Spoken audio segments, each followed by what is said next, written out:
Gather around my fellow cackling necromancers. Today, guys, we're back with the showdown between the vampire counts, who shall be led by the cackling lord himself, Heinrich Kemmler, and he's going to be facing off against the high elves, who are going to be led by Benedict Cucumber Patch, aka Techless. So as far as the build goes here in the front line, it's going to be relatively elite. We do have a couple groups of Graveguard, and Graveguard are a pretty good choice against high elves. They have silver shields against sisters and Lothran Seaguard and archers, and they're pretty much going to be efficient against most high elf infantry. They will struggle against white lions and some of the more elite stuff, but oftentimes you're going to see spearmen, and against white lions they will hold their own. I believe white lions in a very grindy, prolonged fight would actually win, simply because the Graveguard do lack armor piercing, but they have a bonus versus infantry, pretty good melee defense, and you're often going to be supporting them in the front line with the dreaded Black Coach. So basically what I try and do is bring an army that can defeat spearmen, and once the spearmen are kind of obviously out of the picture, you have to worry about the more elite troops, like the white lions, swordmasters, all that stuff. Although swordmasters, I guess you see them in this matchup occasionally, but the Black Coach is there to handle those. Black Coach is just so good against armored high elf infantry. He does magic damage, which actually can be pertinent in this matchup.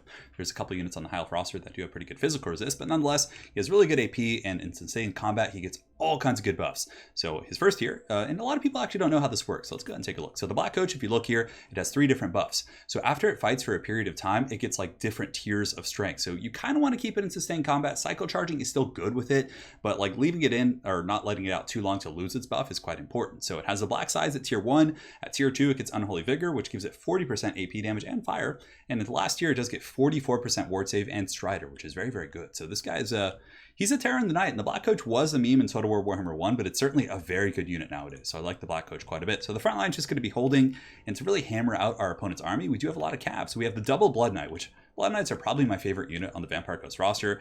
A massive charge bonus of 78, bonus versus large, great combat stats for a shock cav unit. Plus they're going to be riding deep with Heinrich Kemmler, who now has a horse. No, it's been a while. He's had a horse for a while. So I can summon Krell. So if I pick a big fight with like Dragon Princers, I can summon zombies on top of them plus Krell. And Krell's going to get in there with his big old axe and do some work. And we do also have Von Hill's Dance Kebab to really buff their melee attack. It's a pretty good little combo here. So Heinrich Kemmler is going to be riding with them, trying to buff them up and make sure they can do their job. We do also have the Dire Pack. So Dire Pack's pretty helpful in those anti-large fights against Reavers and also against Dragon Princes. It's not bad to have the bonus versus large. Granted, their AP is very low, but I still think the Dire Pack is a nice inclusion against like Phoenixes and Dragons and all kinds of stuff like that. So instead of going with Hounds, I decided to get a couple groups of Black Knights. So I have one Black Knight here and one on the far side as well. And then up in the distance, we do have the Feasters in the Dusk. So obviously I didn't know where he was going to deploy, but the Feasters, I'd like to get them on the flank, have them fight Spearmen. Most people defend their backline with Spearmen and kind of chaff infantry units, or I guess just spear equivalents. So Feasters in the Dusk are super good for pressuring the flanks. So that's pretty much it for my army. We're really going to need to get a lot of value out of our cab, because he has a very like Helm's DP formation over here, which is going to be tough to crack. He's got Spearmen in the front. Secondary line is going to be White Lions. Now the White Lions, like I said, will do pretty well against my Graveguard, and I actually want to test that. Maybe I'll grab someone to do some testing about that, but I feel like the Graveguard might be okay. I mean, if you can get the Martial Mastery down, Graveguard will just have better combat stats plus the bonus versus infantry. But again, Sternsman will obviously probably win that, but regular Graveguard, who knows? But I do like White Lions for my opponent. I think they're a good frontline unit. They can really handle most of the frontline threats from the vampire counts as far as infantry goes. He's got Techless, and Techless is a good choice. Vampires typically have high value targets like Blood Knives, Vargulfs, Terrorgeist, things like that. So having nets plus heavy missile fire from Sisters can be really nasty. So Techless is going to be getting in there pretty deep like. He's got Sisters and Sisters, so 2 groups of those. Spearmen in the back, Lothran Seaguard on the flanks, who do of course have a bonus versus large, and they're basically Spearmen. So I don't necessarily want to charge them unless they're unbraced, and even still, in sustained combat versus them, it's not going to be fun. He's got the Fireborn, and of course Fireborn are going to be very good with that regrowth effect coming in from Techless. So nice little army for sure. I like it quite a bit. So on that note, guys, let's get the show on the road and see how this battle goes. So basically, it's going to be a little bit of a slow start. Essentially, I just need to get around his army, just kind of get in position, be very patient. It's very tempting to get in there and try and get some free charges, but of course he does have nets. And I've had a couple games in the past week where, nets really cost me quite a bit. So I'm going to be a little bit more careful here. Granted, I don't really care if he nets Black Knights or things like that with an overcast. That's okay. But, getting my Blood Knights, netted and punished, that is the big thing I want to avoid, because I am running them as one big goon squad. So it is a pretty juicy opportunity. And of course, Sisters of Avalorn are just so good against those type of targets. Granted, I believe Blood Knights have bronze shields. I don't think they have silver. That would be a little bit broken, but yeah, they have the bronze shields and 110 armor. So in the meantime, the Feasters in the Dusk are going to be getting in position here. I just want to keep him just out of his line of sight here, so I can then jump onto the Lothran Seaguard or the Spears defending the flanks. And these Black Knights are going to be probably charging this flank just as a bit of a distraction. I want to charge in there. I want to butter that bread a little bit, advance all at once. So he has to react to everything at once. If you just charge in with one thing and make it easy for him, it's not going to be as good. So now you can see me, the gambit is up. The ruse has been discovered, and the Feasters in the Dusk are going to be charging in. And yeah, we're going to be trying to get on those Lothran Seaguard, but from here, he reacts very quickly. So I'm like, oh, I should probably pull back. So the Feasters in the Dusk are going to be getting hammered. And I don't know if they're weak to fire. I don't believe they are, but yeah, we're going to be falling back. We actually dodged a fair amount of those shots. We haven't lost any models yet, which is good. Feasters in the Dusk will be re-engaging in a minute. But again, these guys, the Sisters, are now shooting them instead of shooting at the bigger targets here, like the Black Coach. So we get a charge over here. We get an okay charge here. I was just going to hammer and pull out. That's what she said. But right here, you can see that he is able to get a really good net. So I'm probably going to be losing these Black Knights pretty quickly, but it's okay.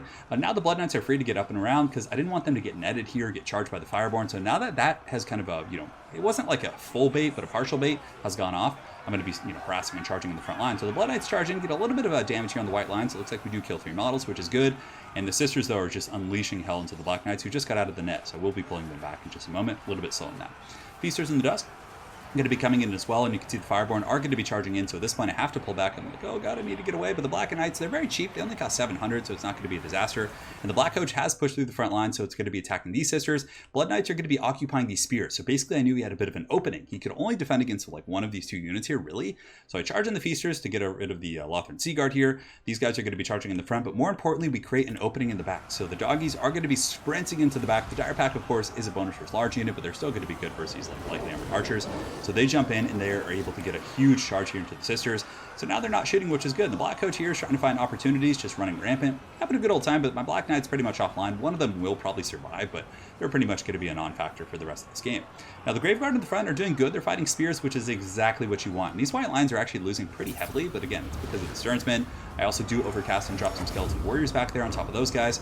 So we have units on all of his archers, and we're getting another charge here with the Blood Knights. Lothran Seaguard, obviously, were in combat, not braced, and from there I'm going to be force pushing through because they weren't braced, so it's a little bit easier to get through. Feasters in the Dusk are chewing on them. They're shaken. We should be able to hammer in.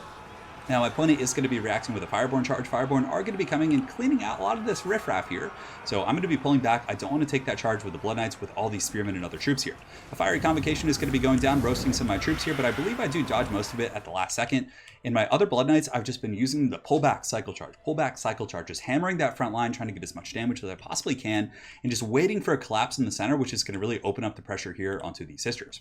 So back to action here, you can see the Phoenix is going to be missing a little bit, but we do crump all over those white lines, so yeah, the Sternsmen just really outclass them. But Heinrich Kemmler was able to help there as well, so it's not really like a true 1v1, right? So the Blood Knights on this far side are able to overwhelm the flanks. So the Lothran Seaguard and company do get collapsed. He has a nice little pocket of white lines here, but the big thing is, in this matchup right now with his build, is taking out the Sisters of Avalorn. So we actually force a little bit of a pit fight here, so Krell's going to come in and get trampled by the Fireborn, which is a little bit unfortunate, but I do drop Krell because I was like, okay, there's some Fireborn stragglers here. Krell is going to be able to hurt them, and even if the Fireborn do get away, Krell can just sit and fight the White Lions all day. He's a pretty good AP unit, 50 melee attack, 470 weapon strength. He is susceptible to the new summon nerfs, but he actually lasts relatively long. So here I make a pretty big mistake. I actually had Heinrich Kemmler grouped with the Knights, so I had him grouped with the Blood Knights, and I charged them all at once. But the Blood Knights got a little bit caught up back here and a little bit mucked up, so I had to go like up and around, and Heinrich Kemmler charged in anyways because he was close by. So huge mistake. Heinrich Kemmler is going to get caught with a net right here, if I'm not mistaken, and he's surrounded by the Fireborn. So this is like a worst case scenario. Heinrich Kemmler is, I mean, he has 45 melee defense, so for a wizard, he's pretty tanky. But nonetheless, you're a wizard, Heinrich. He's going to get hit with an Enfeebling Foe. I respond with Invocation of Heck. And basically at this point, I'm trying to get the Blood Knights up and around just to get that juicy charge to rescue him. So they're going to get a huge Lancing charge into the Sisters here, which is going to be great. So they pounded those Sisters. Always a good time for the Blood Knights. And from there, we're going to be surging into the Fireborn, trying to rescue Heinrich. Now, thankfully, I did have a Skeleton and Zombie summon, so I dropped some Zombies here to mitigate some of the damage. Heinrich Kemmler is getting very low. And the Bounce Fire is pretty much dead even at this point. I still have Krell. Krell has half of his duration, so Krell does last pretty damn long. The other Blood Knights, everyone's just kind of pushing into this Death Star here. So my Blood Knights have 28 models here, 34 here, but his Sisters are shooting pretty effectively. So seeing that, they actually came back from a bit of a break here. I'm going to be getting the dreaded Black Coach, and the Black Coach is going to be pathing through, trying to get back here, and you can see that lovely beheaded High Elf right there. Very, very nice stuff. And here comes the Dreadlord himself. The Black Coach is just going to be reaving into them. Oh, it's like bowling! Beautiful stuff right there. You can see the Sisters getting taken out pretty bad, and the Black Coach should be able to shut them down. Now, Bounce Fire is relatively even. He has lost about 11 or 12 of the Fireborn since his fighting has started. Krell got in there and did some good work with his bonus versus large. Plus, I have the Chaos Tomb Blade, which is going to be healing all these troops. It is one of Heinrich Kemmler's items. So suddenly, that bad situation, with a little bit of determination and maneuvering with the Blood Knights, plus some summons, and Krell, of course, we were able to turn that around. Now, the Blood Knights are going to keep pursuing the Fireborn here. I know that's kind of his last bastion of strength. And yes, I'm going to be losing Blood Knights. A very good Enfeebling Foe for my opponent here, but I need to hammer those guys down. I need to get rid of them so I can just kind of move freely with my Zerg. sure.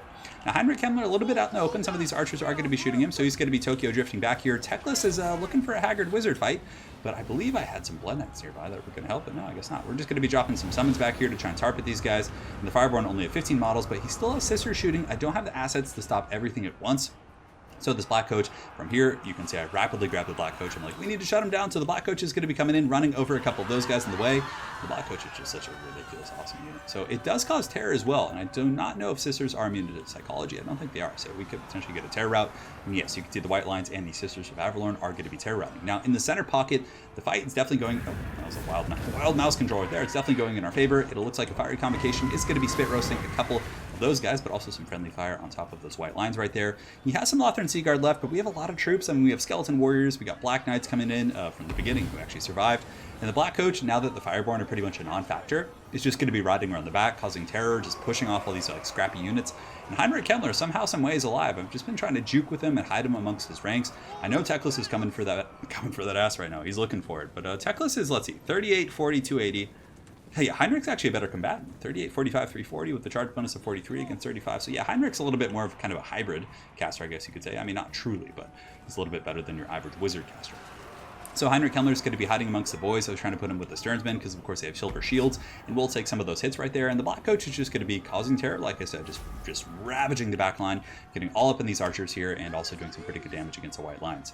So Balance Fire is pretty catastrophic right now for the High Elves. I certainly think it's pretty much that point of no return based on what he has left on the battlefield. He has Lothran Sea Guard and some Spears on the flanks, and you can see here this one group of Graveguard is just going to be chasing off the Fireborn and two groups of White Lines, which would probably be crucial if you wanted any chance of coming back here. And I have the Black Coach. Heinrich's almost dead. I mean, maybe if he sniped Heinrich Kemmler and was able to get him, it could cause some leadership issues for my very beat up units. But the Blood Knights over here are going to be surging in, chasing down Teclis with their bonus versus large. Of course, he's relatively lightly armored with 50 armor, so we're going to be in good shape here. So I decided to go in for a last Samurai duel. I know it wasn't a good idea, but I was like, screw it. And so we get in there with Heinrich, and he drops Enfeebling Foe, so probably not the best choice. So Heinrich's going to be cackling and running away, just teasing his opponent Teclis here as the Blood Knights just sweep in. That sweet Potion of Croy making Teclis quite tanky, and that's pretty much going to be all she wrote. There are going to be some Spearmen coming in, but there's just the Sternsmen are full health. 73 kills, they've lost one model. The Chaos Toonblade could probably actually bring them back to full. And from here you can see that Teclis is going to be fighting to the end, but that is going to be all she wrote for the High Elves. So well played to my opponent. It was a super fierce cockfight for sure. His initial net on the Black Knights was really good. I should have split them up a little bit, but again, I kind of wanted, I expected one of them to get netted because they were just such a juicy free target to open up the pressure on the other side, but nonetheless, that was a really good net right there. And his focus fire was pretty good. The Sisters were able to pound out a lot of my targets. Blood Knights eventually went down. Heinrich Kemmler almost died, of course, due to that big mistake I made. But yeah, it was a fun game. Black Coach was an MVP. That guy's always a pimp. Did some great work. Yeah, I like this build. I'm trying to think what I would change just based on the experience. I like Heinrich quite a bit. He's fun. He's fun, and I think he's a good choice. I mean, Manfred's probably a better choice because had I had Manfred, I could have just like Spirit Leeched or what's it called? I basically could have just tried to Alpha Strike one target, bait out the regrowth, and then from there you just use the Fate of Being on the Fireborn. So Manfred's probably still a more competitive pick, but having Krell isn't bad. Like this terror-causing unit, anti-large, I mean, it's free. It's free real estate. But yeah, build was fun. What I would change, maybe just get rid of the Black Knights and get some more Hounds and just like cheap pressure, just a little bit more, because you can get like 2 Hounds plus a Fellbat, maybe 2 Fellbats for that, so I think that might be better. So as far as his army goes, I liked it. It's a cool army. It's very defensive, relies heavily on the Sisters and kind of that defensive formation, but nonetheless, we were able to get into the cookie jar a little bit, shut down the Sisters, which then made us able to overwhelm the infantry and other targets. So well played to my opponent, Blondin Piotrek. Hopefully you guys enjoyed this Vampire Counts vs. High Elf game. We'll see you guys next time. Take care.